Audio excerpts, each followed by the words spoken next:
Continues there. Other communities along our railways are growing concern that they too could be at risk of a similar derailment. And tonight, our Washington, D.C. correspondent Rachel Knapp is picking up our coverage. Rachel spoke exclusively with the U.S. Department of Transportation Secretary Pete Buttigieg on the effects of train derailments like the one in Ohio. She joins us with more on that conversation. Good evening. Good evening, Mike and Eva. We wanted people in our communities to get a chance to hear from DOT Secretary Pete Buttigieg himself. He explains what the department is doing to keep you safe from any rail disasters. The fiery Norfolk Southern train derailment in February caused chaos and concern in nearby Pennsylvania and Ohio communities. They were left to deal with toxins and chemical concerns and a cleanup that still continues to this day.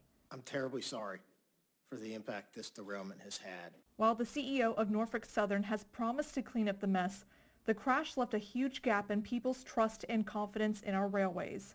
Well, I've been keeping in touch with people I met on the ground in East Palestine. In an exclusive interview with the Department of Transportation Secretary Pete Buttigieg, he says the EPA is holding Norfolk Southern accountable for the cleanup, and they're also keeping a close watch on it too. We're also making sure that the lessons learned represent a change in the way that railroad industry is treated. Following the derailment, communities across the nation felt a growing unease about rail safety and worry what happened in East Palestine could happen in their hometowns.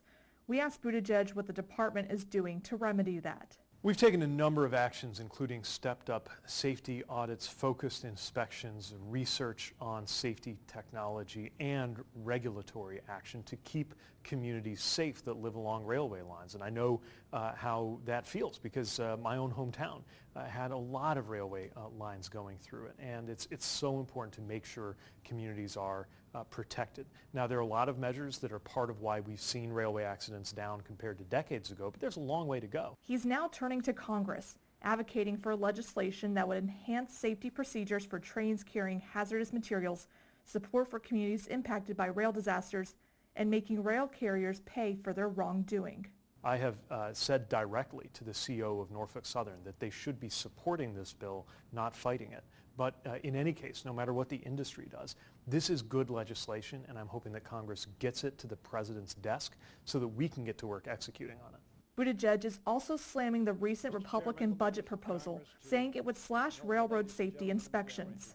This is no time to be cutting back on safety inspections, and I'm hoping that those House Republicans will reverse course and actually support us on the safety work.